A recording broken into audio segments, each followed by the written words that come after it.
Okay, good morning, everyone. Good morning. I want to build on a theme that we started talking about last week. We hinted a little bit at it, and I hope to talk about a little bit more in the future as well in the next series, I guess.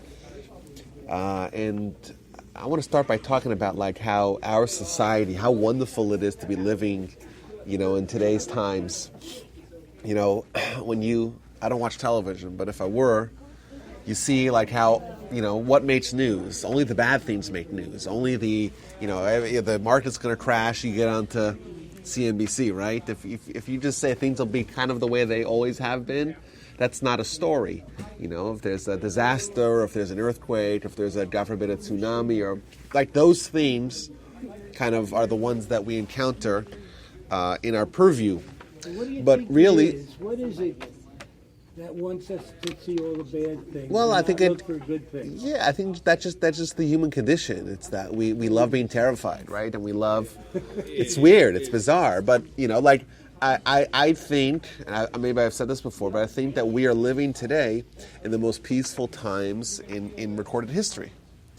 The amount of peace there is in almost everywhere in the world is astonishing compared to kind of relative to history.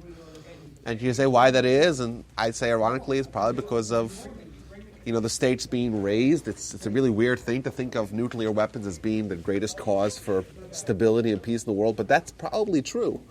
It's almost undeniably true. But of course it's counterintuitive. Proves that deterrence works. It does, yes, that's right. But it's remarkable times to be alive, where the increase in life expectancy and the advances in medicine and the accessibility of food and clean water and vaccinations and medicine. It's just a remarkable time to be alive. And not only that, I feel like collectively, if you look like big picture, as a species, there's been this trend over the past couple hundred years, and I think it's certainly growing, of trying to do good in the world.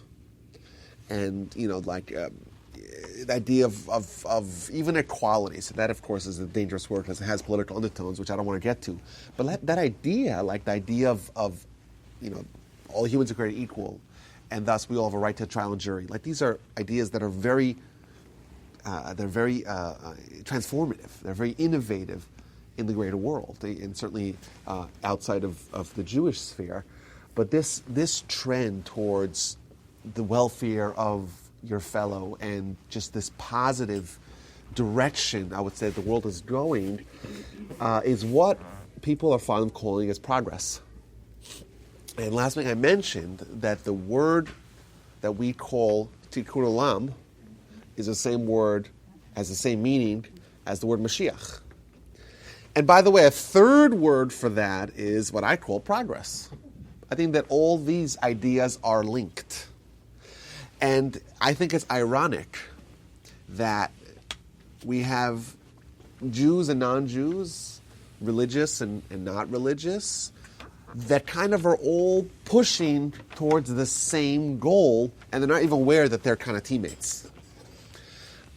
And I think that it's there's an obsession amongst young people in America for sure, towards this idea of equality, of helping the less privileged, of doing good to your community, giving back.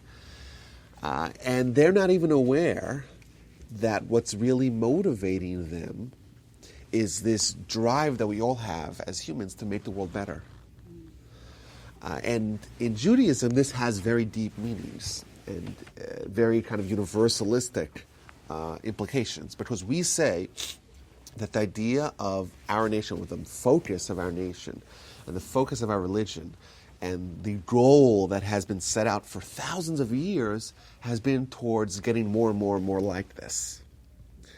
And, the question that maybe you could have asked is that, well, how is it all going to happen? And that's, interesting trying to map it out how it's all been happening. But, it's, as Jews, we're used to being depressed, right? We have this ghetto mentality, it's called. There's something like inspires us when things are bad, ironically.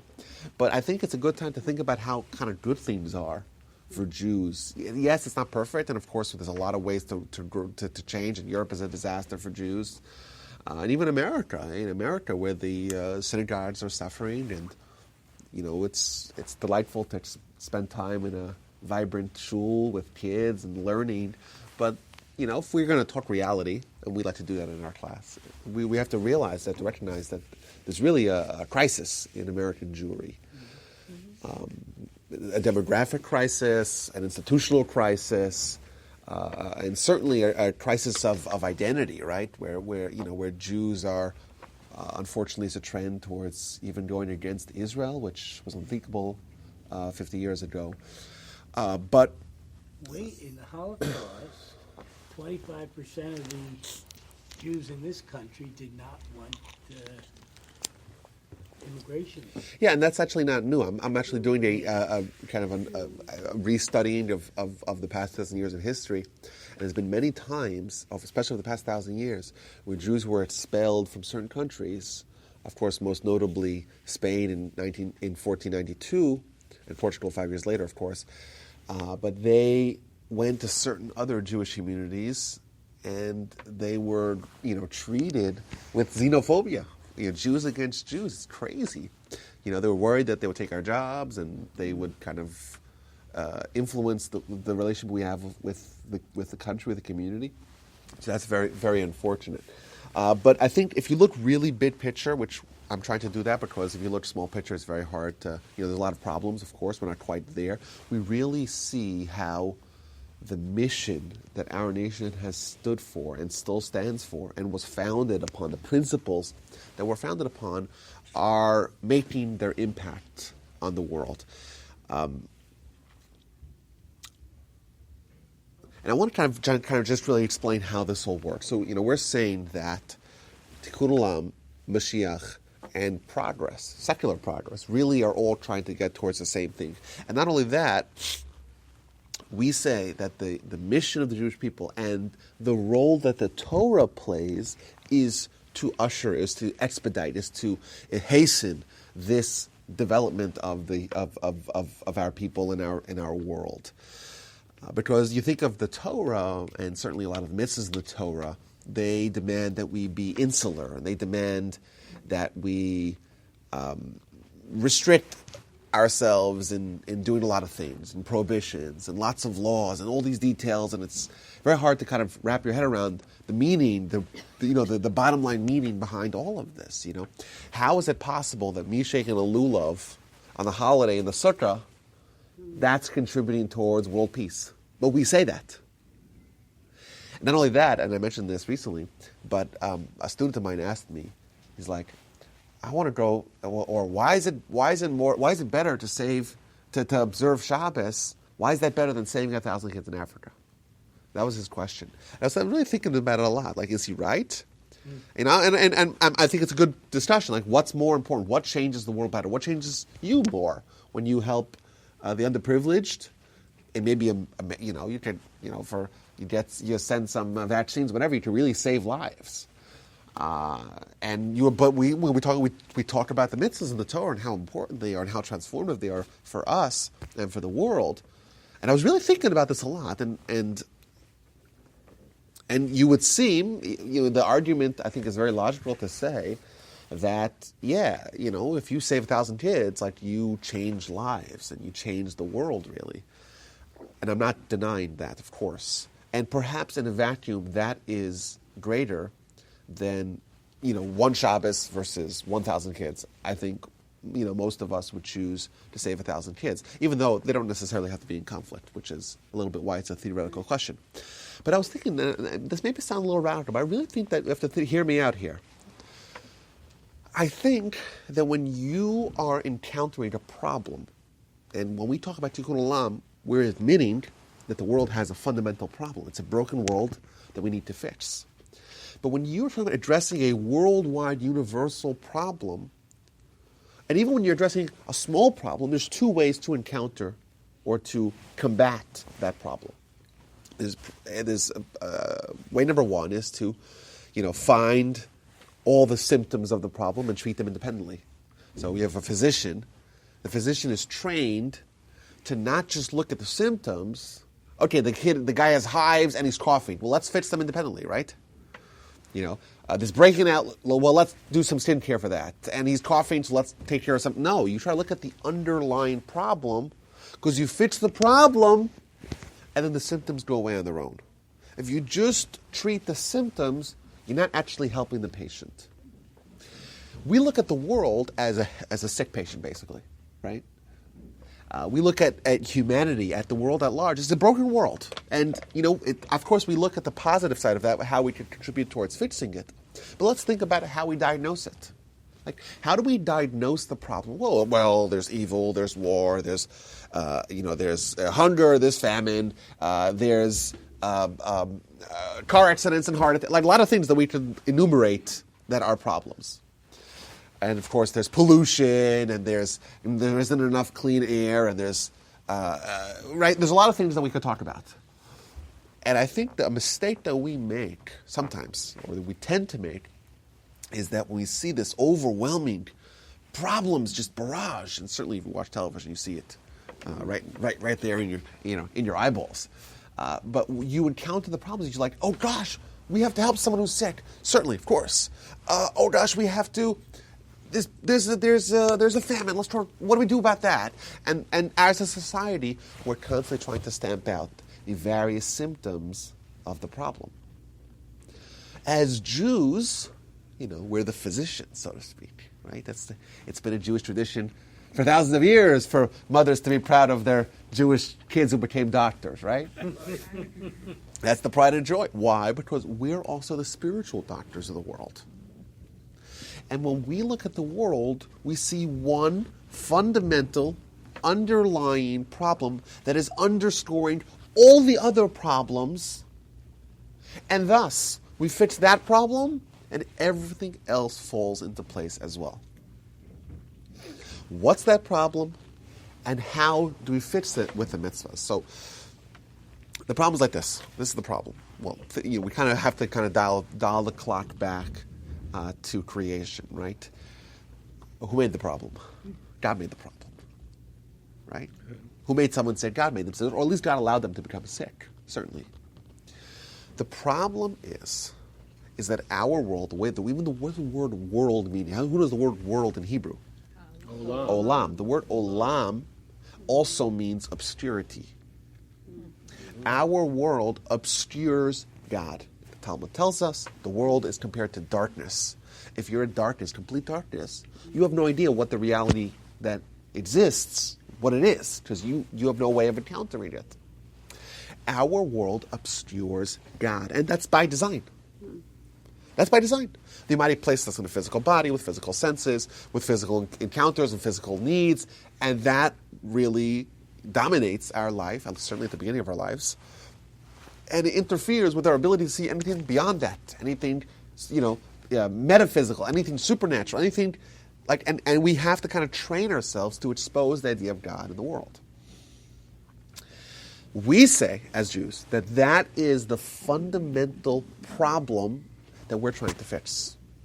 Not only that, we fix that, and then everything else in the world, the pollution and the hunger and the climate change and the everything else we fix.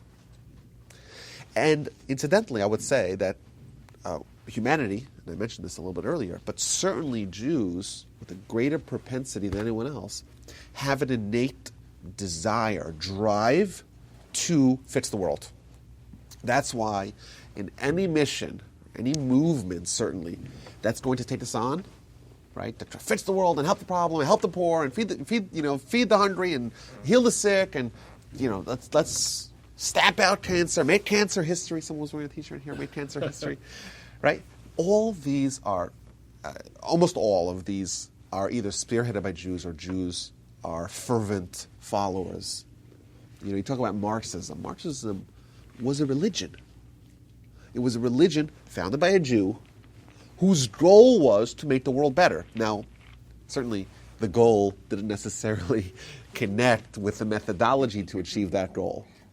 But it's interesting to note how we see a totally secular movement founded by a totally secular Jew. In fact, he was baptized at the age of 6. Yeah, he wasn't. Yet, there's something Jewish about his mission, and the fact that it captivated certainly a lot of Jews. Jews were, that's, even Hitler always said the Jews were the communists, and the communists were the Jews, they were the same. Because we are inspired. If you tell us we could change the world, we're inspired. And I would make this connection, loose though it may be, even though that's debatable, between Bernie Sanders, right?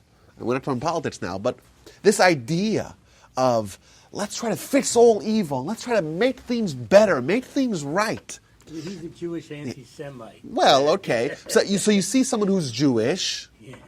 who has this drive towards fixing the world, but he's totally he's not even aware how those two are connected.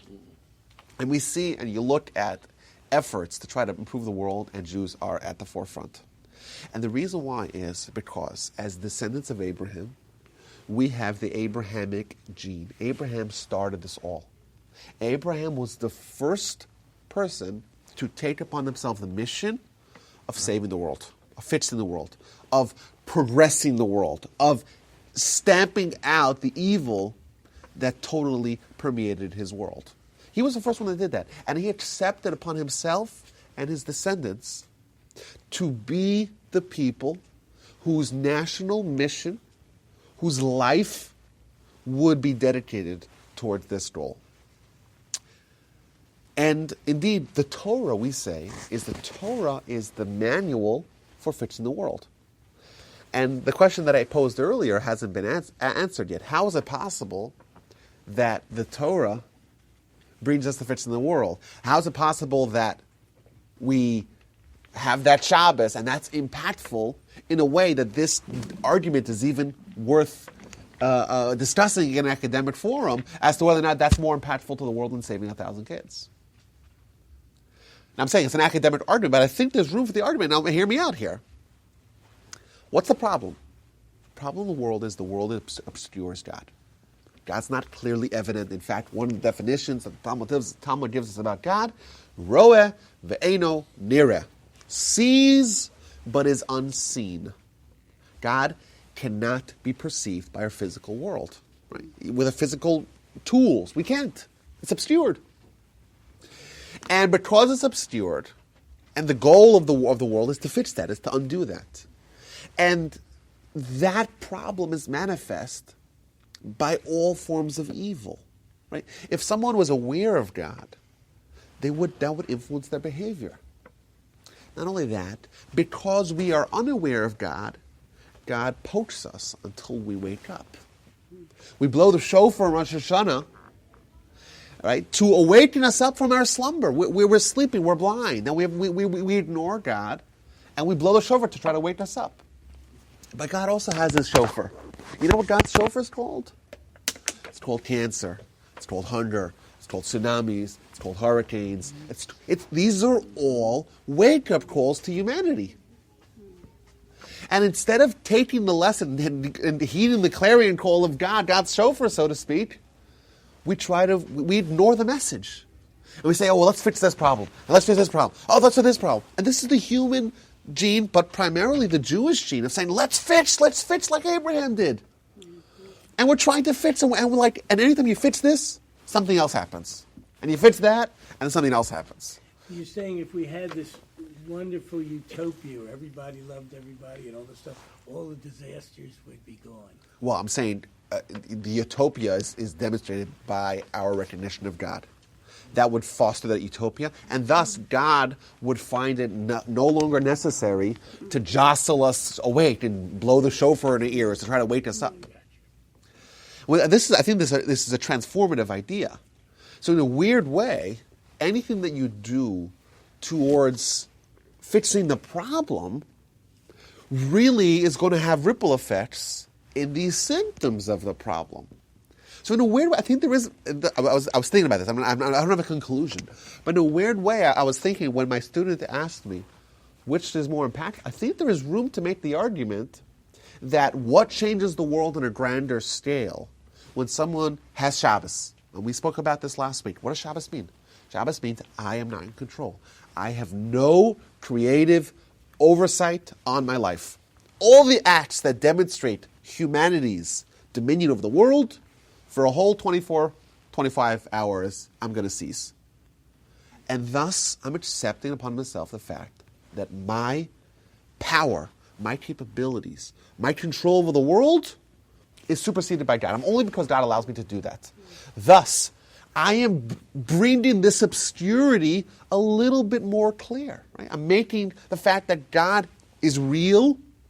I'm fixing the problem a little bit in my world, in my community. I'll cut the second, Debbie. In my community, I am demonstrating, right, with my life and with my efforts, the fact that God is real, and I'm showing that with my behavior. Thus, I'm fixing the problem, and thus I'm minimizing God's need to awaken us as a society. Yes?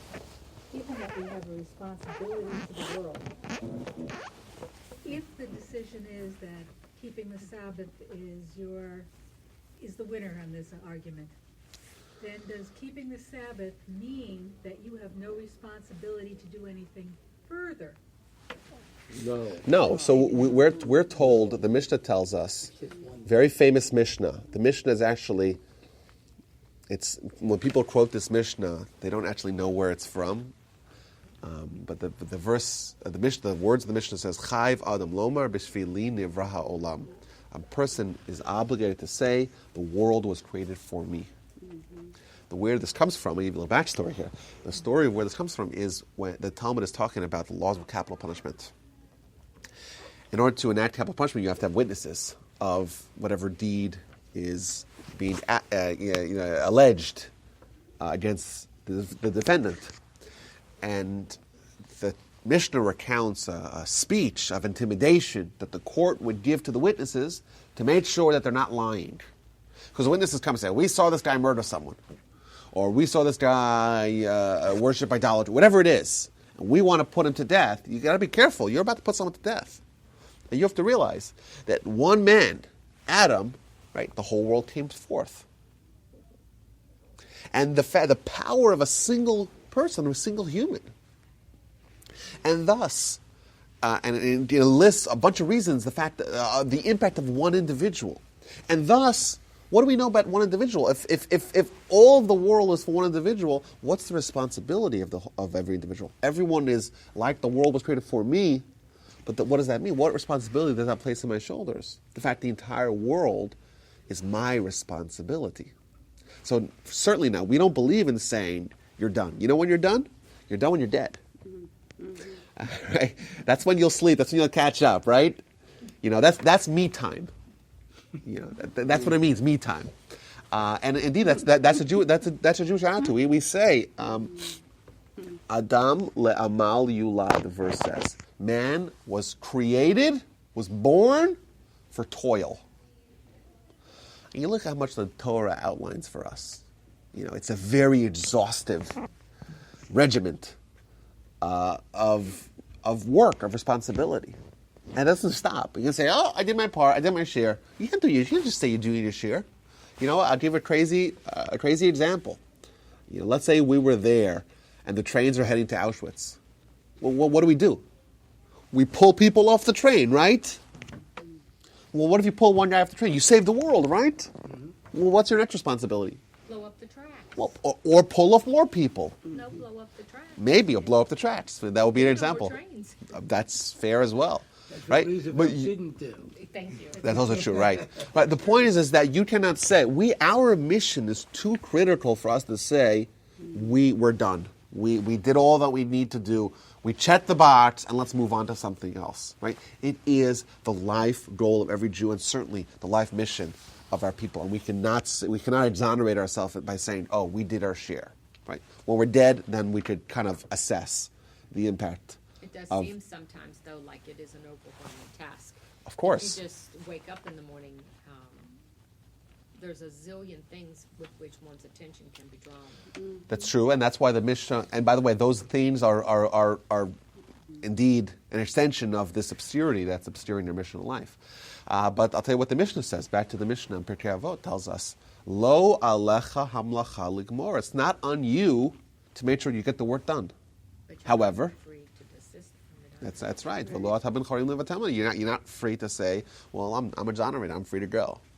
So we have this. Yes, we know that the mission is as grand as the world itself. But is it possible for one guy to do it? No, it's collectively as a people, and we inspire collectively as a species. We accomplish that. But we can't say, oh, I did my share. And I think just to follow up on what we mentioned prior, we look at the Torah and the mitzvahs as being our guidebook towards doing that. And if you look at any mitzvah, right, or almost any mitzvah, I'll say as a caveat, especially if you remember what we spoke about last week, every mitzvah, or almost every mitzvah, is designed to tear away at this world mask that we have, at this obscurity, and to expose God, and or to rid ourselves of the cause of the distortion. The reason why the world is distorted is because we have what's called the Yetzer Hara. Yetzer Hara is the word for distortion of reality. It distorts God and makes and shifts and refocus our energy towards everything else but God. Any mitzvah that either embraces the idea of God or rejects and resists the obscurity and distortion of the Yetzer Hara is essentially achieving the same thing. It's achieving that tikkun olam, that exposure of God in the world. So even you say a mitzvah like, I don't know, not wearing shatnez, right? It's a mitzvah that like, how is this changing the world, right?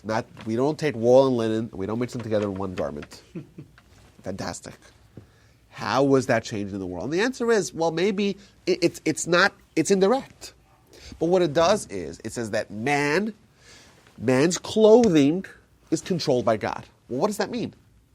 It means my wardrobe is governed by this entity that I'm trained to not recognize. Thus, the mitzvah makes me recognize it.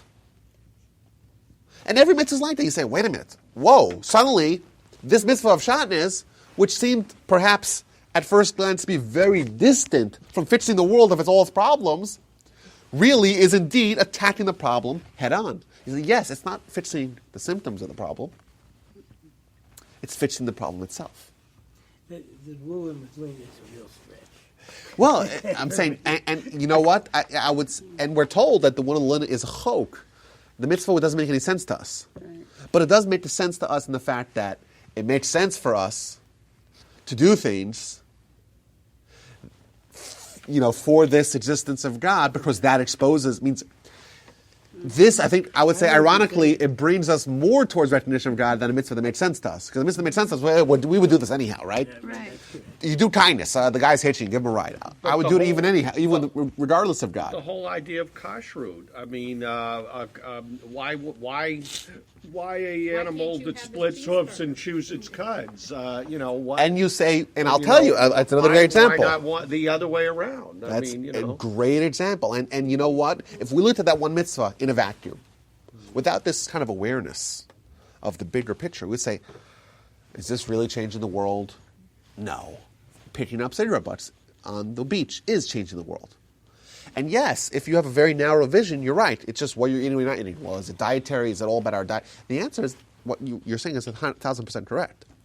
When we do something, or we refrain from doing something because of God, that attacks, and that engages with the underlying problem that causes all the other problems. So It thus, also helps us to understand that really everything in life for us is a choice. oh yeah, of course, and that's why life has meaning. Even the small things about mixing. Right, but me choosing to not eat something only because God told me to do that. Well, what does that demonstrate? What does that bring into light in the world? What kind of behavior am I manifesting? The other things that God tells you to do are more likely to get done. Certainly, but it also means that the idea of God is present in my life. If you violate the commandment and do what you're not supposed to do, it still makes you think about God. And that's why, Either way. and that's why even someone who sins, we're told, the Jewish writing is replete with this idea, that if there's two ways to sin. It's possible to sin and kind of do a mitzvah, which I'm not trying to. Don't quote me on this, right? Don't quote me out of context here. But it's possible to have a sin kind of inspire me to change. Why? Because if I sin, I could sin and ignore God, or I could sin and be racked with guilt, and kind of have this idea of God kind of accompanying me in the weird way in the sin, and I feel terrible about it, and that kind of propels me to change. And that's why we're told 7 times the righteous falls and he gets up. Right? The model that we have is not one of no sin whatsoever. We have the ups and downs, of course, and the Yetzer Hara overcomes us, and we forget about God.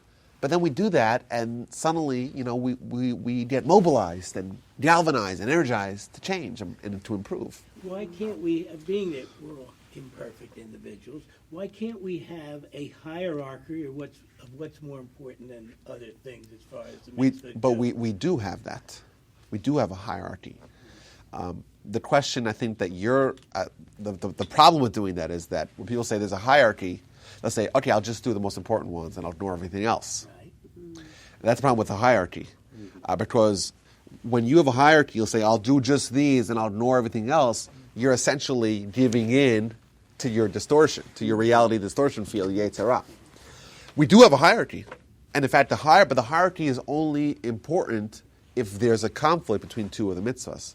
Thus, we're told, essay, dochalos essay, which means a positive mitzvah overwhelms a negative mitzvah, most negative mitzvahs, regular negative mitzvahs. Thus, in certain instances, if you have a conflict between two mitzvahs, then you look to your hierarchy to see which one then you have to do, and in favor of that one over the other one. But the danger of saying there's a hierarchy, we'll say, okay, we'll just go to shul in Yom Kippur. That's the most important day of the year, right? You're saying we shouldn't go to shul in Kippur? Of course you should go to shul in Kippur, but if you go to shul in Kippur because that's more important, and then you ignore going to the shul and forgetting about Judaism, religion, and God the rest of the year, that's a problem. A class I'm in on Wednesday night, we're studying The Path of God by the Ramchal, and we were just talking this past Wednesday night, the section where he says, this world and everything in it was created as a tool for us to grow closer to God. And if we use everything in this world properly, the way God intended for it to be used, even our most mundane activities are a means of elevation and perfection. That's right. That means that the realm of There's nothing mitzvahs, mundane that's there. right, the realm of mitzvahs extends even to the kind of permitted things, which is a way of saying not a mitzvah, not a sin, right? It's just behavior, right?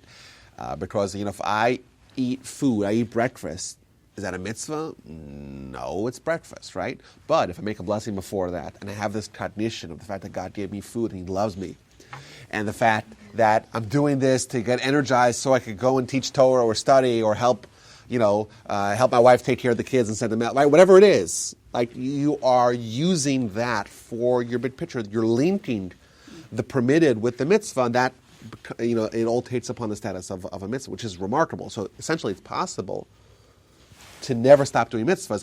What does that mean? To never stop fixing the world, to never stop bringing the idea of God into the world. I know when we were in yeshiva, there was this effort to say, there's a prayer that we say at night, right before you go to sleep, Hamapil. And what's unique about this prayer, is maybe certainly at first glance, is the fact that when you say that prayer, you finish it, you shouldn't talk, right? Because you want to create the environment that the last thing you say before you go to sleep is this blessing. I highly recommend, if you get your hands on this blessing, to read it. A very powerful blessing. So they would say in yeshiva, you're supposed to say Hamapil in the Beis Medrash, in the shul, in the house of study. Why? Because, we all need to sleep, right? The problem is you have 7 hours or 8 hours of sleep and you're not studying Torah. But if the only reason why you're sleeping is because you have to sleep, and otherwise you would be studying Torah, then it's considered as if your sleep is Torah study. But how do you ensure that? You got to ensure that you go from one to the other. You're studying, and then I have to sleep. Sorry, I'm going to sleep. Okay. But if I didn't need to sleep, I would continue studying. Thus, you make the Hamapil when you're studying, And then you go to sleep, and then that sleep is considered as if you slept. But if you take a 15-minute break to smoke and schmooze and whatever, to go hang out with your buds, which is probably what I would do. So don't, I'm of the latter. Right? But if you do that, then what are you demonstrating? So what are you sleeping because? You're sleeping because you're too tired to continue fraternizing.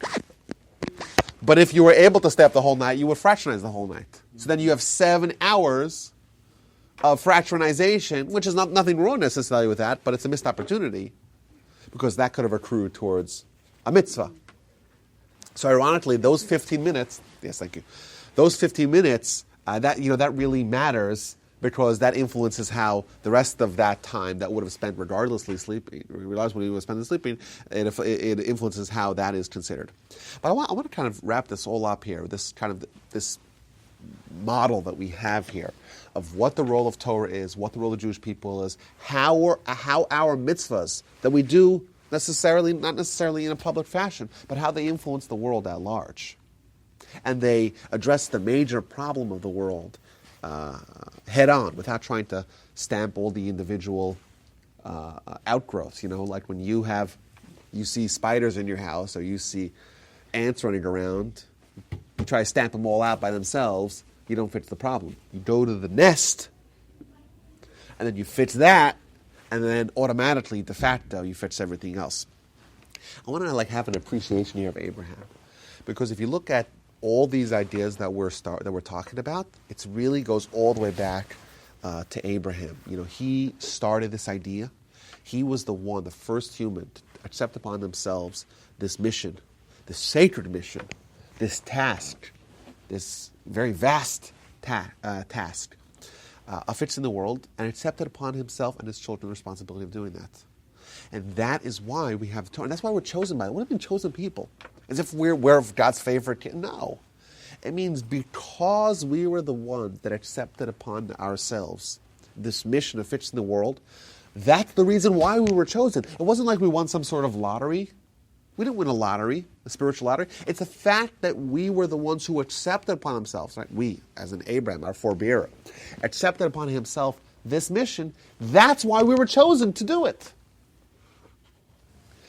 And that's why, and I think we look at Jewish history, and anytime we talk about Jewish history, any analysis of Jewish history is going to have kind of the 3 major ideas that are going to be addressed, because there's this mystery. Number 1 is the fact that the Jewish people have endured for so long, despite the fact they've been on multiple continents, despite the fact that they're not necessarily unified in language or culture or certainly land and citizenship, and the fact that they've been small in number and they have been tormented by a lot of their compatriots and have been exiled from place to place, and yet they survived and they come back and rebuild the state of Israel. And that's mystery number 1. Mystery number 2 is the fact that the influence of the Jewish people in whatever field, certainly in modern times, in the sciences and the mathematics certainly, but even in the arts and the finance and the business and technology and religion and philosophy, it's just incredible how such a minute percentage of the world's population can have such an outsized impact on the world. And we spoke about it earlier, like the idea of progress, which really dominates a lot of modern thinking, certainly modern sociology, is really a product of what we've been saying for thousands of years, way before anyone else. Remember, the church became a welfare entity only after their political and military might was taken away from them. That's when they made that pivot. One of the great business pivots of all time, of course. But that's when they made that change. Because 700 years ago, the church wasn't obsessed with welfare. It's a new thing. And I think it's remarkable the fact that we have been saying things for so long. And now, finally, the world's come to appreciate that as being true and has accepted upon themselves to be partners with us in this effort towards achieving this goal. So our influence is just over the top, and of course anti-Semitism. Anti-Semitism is a great mystery because any rational explanation of anti-Semitism falls short. Because any reason why you say the Jews are hated, I will show you a society in which the Jews do not display said characteristic, and yet the results are the same. We say that anti-Semitism is the only way to ensure continuity. Because if you're going to be a traveling salesman, as the Jewish people have been historically, of ideas throughout the world, we're exiled. We're exiled on purpose because that's the only way for us to achieve our mission. We influence and we exile. We're influenced and we exile. We influence and we move on. The only way for us to not lose our national character, to not lose the special feeling that makes us unique, to not forget about the fact that we have a sacred chosen mission and we're the descendants of Abraham and we have his genes to change the world, is if when we start getting too close to our host nation, there's this pushback. I know you're different, you're Jewish, and thus, you're not one of us. Let's get you out of here. And it's not rational. And yes, there may be arguments made why people hate the Jews, but those are all excuses because, those reasons don't hold up to the test, to the litmus test. The real reason why we say as Jews, is the reason why we're hated, is because that's the way to ensure we'll survive. And indeed, these two mysteries of our endurance and our hatred and our anti-Semitism, they're really linked together because the only reason why we have endured is because there's this phenomena that appears throughout history, and that pushes us away, repels us from the Gentiles, from losing, getting mixed up into this, into the melting pot, so to speak, of the nations. Using that logic, then we should be in for a very rough time in the United States, which has been the most welcoming nation on earth. Well, it's like Germany in the 20s. Well, yeah, I'm saying it's. So there's that. I know people that are really terrified of this because every time in history this has happened, that we've been welcomed and we've been so integrated into society.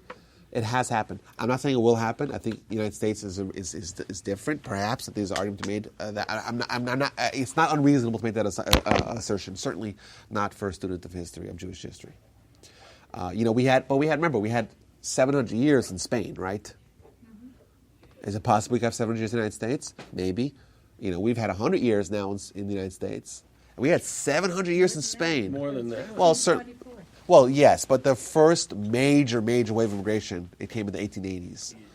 Of course, the Jews were here right at the beginning, right? George Washington. There's the argument that people make that Columbus was a converso. Columbus was Solomon. Yeah, he finally. George But either way, I think that. Go ahead. Washington, in his first year as president, With Providence, Rhode addressed Island, the yes. Rhode Island synagogue Yes. and said how we're grateful for the gifts of the Hebrews. I'm paraphrasing it, but that's part of it. Yeah, and I'm not saying that. I'm not going. I know people will say this. You got to get yourself ready. I have a friend who told me, I have my bag and I have cash and I have all my passports. I'm ready to go just in case. To drive to Mexico. I spoke to someone like that recently, and I'm not saying he's unreasonable because historically, he hasn't been that off. No one believed in the 1920s, certainly not in the 1910s, certainly not in the 1900s. That Germany would turn into what it did. And even the 1930s, no one believed it. And you know what? Maybe in hindsight they should have realized what was going on. But it's hard to think of big picture when you're living a life, right? But it's not unreasonable what you're saying. Yeah. But, and I'm not saying I believe that will happen, but then I'm just saying it's a logical extension. Yes. But in another way, Certainly, I would the say. United States is different, probably than any place we've ever lived before, and does give us as a people a unique opportunity to heal the world. And also, remember, we're not compelled to abandon our religion like we were in most other places. There isn't this religious conflict as well, and thus I think it's possible that, like you say, it is different. Yeah. Historically, in other countries where Jews have been, were they allowed to have hold offices in the government? Some whatever places it was fantastic. Like I say, I'm the thinking aforementioned here in Spain. America, you can run for office and. Yeah, Spain. We had autonomy. Like the courts. The courts recognized the Jewish community. Certainly, in Babylon historically, they had religious. Could they hold? Oh yeah, they held elected high office? offices. Elected. I don't know about elected. Not in their Election. own government, But but not elections are a new way of deciding. But they, like in Spain, they were like the Abarbanel, certainly Reb Shmuel Hanagid. These are famous great Jewish leaders and scholars who were held very high positions in the kingdom. That being said, elected government, that's a recent thing. But yeah, I'm saying the fact that we could hold high positions, even in very hostile environments. Benjamin Disraeli was a prime minister of England. But he wasn't Jewish at that point. Well, you're still Jewish. He got tarred with it in the press. Yeah. Joseph. Yeah, well, Joseph certainly, yes. I think that this really gives us an appreciation of Abraham, but also gives us, I think, greater meaning for life as a Jew, and kind of seeing how what we have been talking about is we're actually having success. And we're so used to being in the mindset of like, let's work. But I think it's time to reflect and look at what really we're trying to accomplish, and indeed how far along the way we have gotten. And how our ideas have really permeated the world at large, but also a recognition of our ideas. And why, the ideas of Torah and mitzvahs and observance of those mitzvahs, how they really correlate towards fixing the world, towards Tikkun Olam. And indeed, in a weird way, the argument is proper to make that doing Torah, observing Torah and fulfilling the mitzvahs, indeed contribute towards fixing the problem and not necessarily trying to deal with the symptoms. And indeed, really all of Jewish history, beginning from Abraham until today, is a constant engagement within this issue. And indeed, if you look at the anomalies of Jewish history, they could be answered when you understand the premise or the mission, the goal of our nation as a whole. A little bit shorter than usual, but I look forward to seeing you all next week. Quick question, yes? You mentioned a few sentences ago having said that we're experiencing success in the U.S. So could that in any way, because there's not anti-Semitism? Well, You mentioned to say there's not anti-Semitism that's a is- mistake, because Well, no, I know there is, Well, but but- not overwhelmingly so. Right. And we need that in order to stay vibrant. well, and we alive. don't need that. It's a mechanism. We don't want that, but it's a mechanism that's in place that assures, yes, the continuity of the Jewish people. But to say that there's no anti-Semitism in America, I know that in our society now, certainly in the most recent months, there's been this fear of Islamophobia in America, and that's real. But you know which group, right, is the recipient of more hate crimes in America than the other group? It's still the Jews. No question. It's still the Jews. And that's not a story. That's not a story at all. But that is still true today. 2015, there was more hate crimes against Jews than the other group. Huh? Yeah, it's unbelievable. But yes, of course, it's still not the overt hostilities that we have been used to historically. Yeah, but you wouldn't hear Obama saying that. Oh, of course not. Everyone's like, oh, it's all about the Muslims. We got to worry about the Muslims. And of course, I'm not trying to say that we should hate the Muslims, God forbid, right? I don't say that we shouldn't hate anyone. But I'm saying is that the notion that the Jews today are clean and we're safe from any anti-Semitism, that's not true.